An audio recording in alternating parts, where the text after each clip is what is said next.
Cal, good morning football, CBS Sports. After further review, you're a busy man. Appreciate you hopping on with this. How you feeling today, bro? Always great to see you, Ryan. You're the man. The last time I saw you, it's not technically at the New York Giants facility, is on the road outside the Giants facility. North I Service was not Road. allowed to pass through the guard gate, so my transportation is outside the guard gate. I walk out and I was like, "Oh, dude, what's up?" We were like, I had to cross through traffic to come and like give you a hug, but this is much safer and much warmer. Yeah. It's always great to see you. Yeah, and it's easier to call an Uber from these spots we're at right now because when you're calling the Uber from Quest Yep. Diagnostics Training Center, it makes you go to MetLife Stadium, puts you on the Yes. service road. So yes, this is definitely a safer. But speaking of our Giants, man, after further review, what's your thoughts on the season going into Week 6? That one week was fun, wasn't it? That was a fun ass week, man. I mean, listen, hey, I'll try to keep it positive, and Yeah, it lets you know that just when and if it comes together, it's so fun when the Giants are good. yeah. And I really mean that. I'm not saying that to be patronizing. You get just this one home win, not only a home win, but over a team that's respected and that's pedigreed. And it was like there was a party in this city. And that was when they were 1-3. And you would never know that. It felt like 4-0 energy. And all of a sudden, Jaxson Dart's cool and people are buying Scatterboo jerseys. And it's just like, Yeah. man, when that's the life you want to live. That's like how the other side lives, but it's not because it's better because it's here and because it's been so long. And so I know the record's not good. I know New Orleans was like really, really disappointing because we thought maybe we're gonna get another week of that dopamine that we got, Yep. but it still lets you know that when it happens, it's better than when it happens anywhere else. It was a really cool week. Even 1-3, man, it was still cool. Yeah, it's like Giants fans have champagne taste with beer money right now. Like that's how I could. That's the only way I could describe it. And like you said, bro, like if and I tell the players this all the time: if you win here, you're a Yeah, legend. Like I was a yeah. practice squad guy on that 2007 team, and I eat for free. Well, I still got a tip, but I eat for free here. So it's yeah. That was. Dude, you're I'm right. glad you said You're that. What right. a 1 week. And I like just going into the larger scheme of things. I got to talk to Strahan once, Yep. and I was interviewing him, and we were just talking about his career in media and everything, and we were talking about the helmet catch, and we are talking about David Tyree, and we talked about it a million times. I said, so Stray, if he doesn't catch that ball and you guys lose, and the Patriots win, the Giants don't win the Super Bowl, and you retire, are you the host of Good Morning America right now? And Interesting. he said, no, absolutely not. I said, come on, really, with your talent, your charisma, all that? He goes, no, no, no, no, because New York City awards winners. Yeah. And when we won the Super Bowl, and I was one of the faces of that team, it changed everything about me in New York, nationally, but just more importantly, in New York City. I was looked at differently. There's a lot of great players, but they're in this just different club. Yeah. Like, listen, we love Patrick Ewing.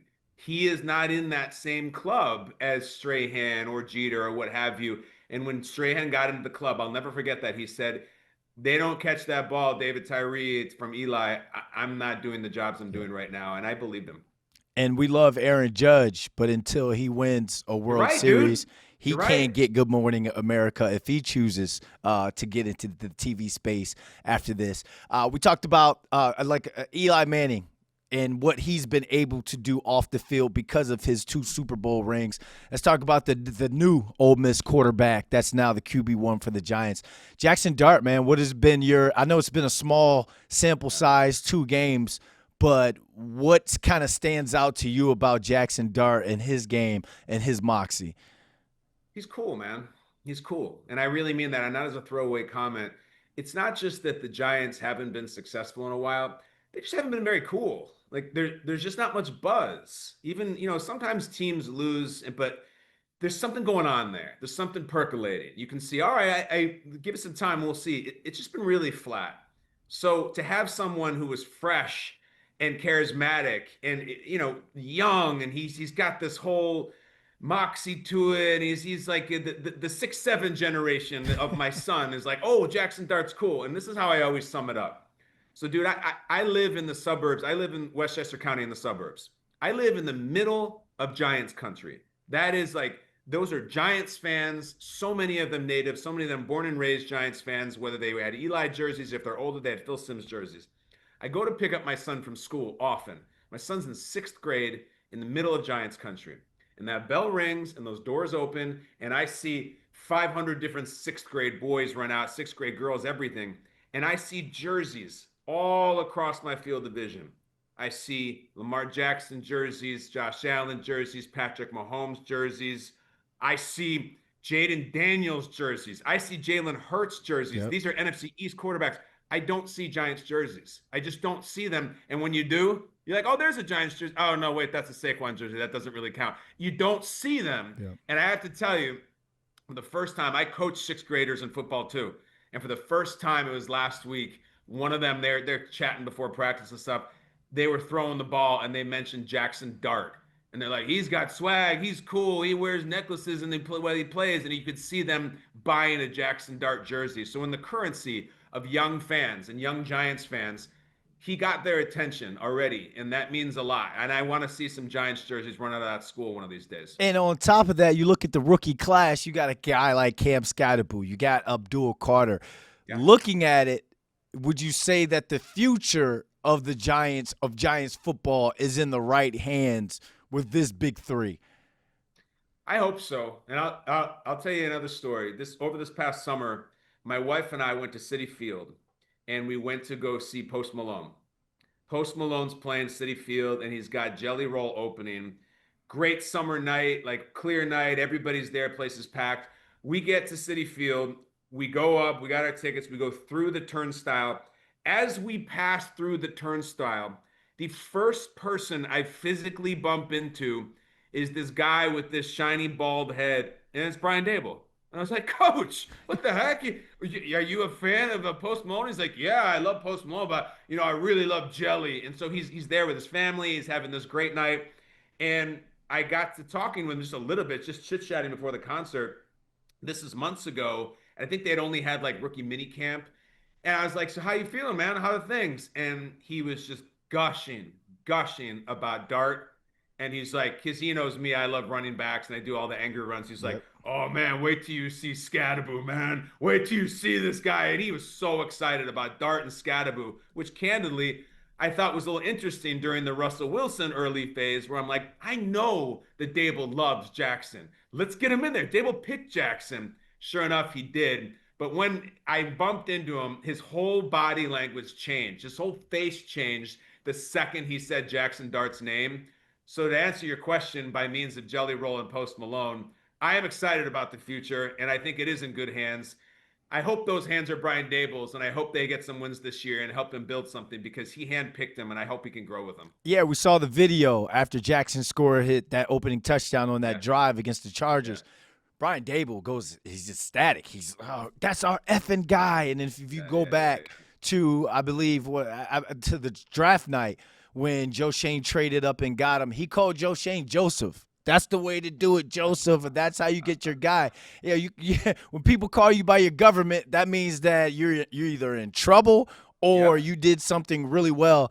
And speaking of just the overall content, in Yeah, season Hard Knocks has started filming at the Giants facility. You think that's going to be good TV for Giants fans, or you feel like there's just going to be some sort of outrage on the internet after every episode? well, let's be honest. It can't get any worse than last time with Hard Knocks, right? Yeah. So maybe this will be more positive. Yeah. Those are two dirty words around the Giants, Hard Knocks. But I do think, like, I know the wins aren't there, but I do think there's a fun tone. And TV shows are all about tone. What is the vibe? Like there's young players, they're excitable, and frankly, they're hams for the camera. I mean, you've seen Scattaboo in all these videos. He loves the stuff. Dart loves the stuff. A lot of the other players love the stuff. Have it be Thibodeau or Dexter, like these guys are not camera shy. So Hard Knocks will be fun. I know that there's going to be wins and losses, but again, it was rock bottom with the Saquon trade on camera and all of that. So I feel like it's going to be better. And if this thing does take off, as I hope it does, it'll be pretty cool to have it documented. Yeah, they could put some wins together, man. That would be Yeah. some great content. Like again, fans will attach. If you got 1 week and people already were ready to call this team No, Super no. Bowl champions, just think of what it could be like if you could document 2 or 3 runs. If Jaxson Dart goes on some sort of run like Tommy DeVito went on a couple years ago, just think of what that could do content wise and just for his overall aura in the city. And you mentioned shows having their own tones. The season finale of your show, NFL Classics, after further review, kicks off tonight. I mean, what's it been like going full Throwback Thursday and reliving some of the NFL's biggest games and greatest moments? No, it's the most fun I've ever had. So this show, we just pick any game we want in NFL history. The NFL films people have given us the full keys to say take whatever you want, and we pick crazy games. We pick like the Jets Patriots can't wait game. We picked the Bears are who we thought they were game. Cardinals versus Bears. We picked in this case Super Bowl 21 for the old heads and for the young people who never experienced the Phil Simms game, Mm. the greatest Super Bowl ever played potentially. And we have Phil Simms, we have Mad Dog Russo, and we don't just watch the highlights like you've done 1,000 times. We watch the entire game. We sit around. They tell stories. They give insight. I mean, Phil Simms tells the entire story backwards and forwards, including stuff he's never shared before about Super Bowl 21. It's riveting. It's Wednesday night football, I call it. There's no game on Wednesday night, Yep. 9 o'clock Eastern on Vice. Watch this. It's like it's internet friendly, it's young person friendly, and it's just stories and football, and it's tough to beat, man. It's really, really fun. When you say young person friendly, you feel as though young Giants fans should definitely watch tonight's episode so they know who Phil Simms is and they know about these glory days that their okay boomer parents and uncles and aunts talk about. Yeah, you guys should know about Mark Bavaro. Yeah. You should know about Phil McConkey. You've heard about Lawrence Taylor. Tune in tonight and watch him. Joe Morris, all of these great players. I have to tell you, though, young people, let me just give you a warning. When you turn it on and you see this game, it's going to be jarring as hell because it is like the most standard ass definition video you've ever seen. When you turn it on, now this isn't just any game, this is the Super Bowl. On the screen, there is no scoreboard, there is no clock, there is no down and distance. It's just bare. It is like you don't know if it's first quarter, fourth quarter. Is it third and 20? Is it second and 1? Is some team up by 6, down by 6? You have no idea. Whereas now we got scrolling tweets and weather forecasts and score Yeah. bugs. It's so jarring to watch how barren the broadcast was. But you also get Pat Summerall, you get John Madden, and you get all of that stuff tonight. So I feel like for if you say okay boomer, if you say 6'7", if I tell you something and you say bet, you should watch this show tonight because you'll Absolutely. learn something. Absolutely. It'll be like for them going back and using a TI-83 calculator. Like Yeah, for us, that was graphing the most calculator. advanced piece of technology out there. But now they got their iPhones now. Hey, Cal, man, keep crushing it, man, and appreciate you taking the time out to jump on Blue Rush with us. Bet anytime, man. You're the best. I'll see you You in the got street aura, somewhere man, soon. 6'7".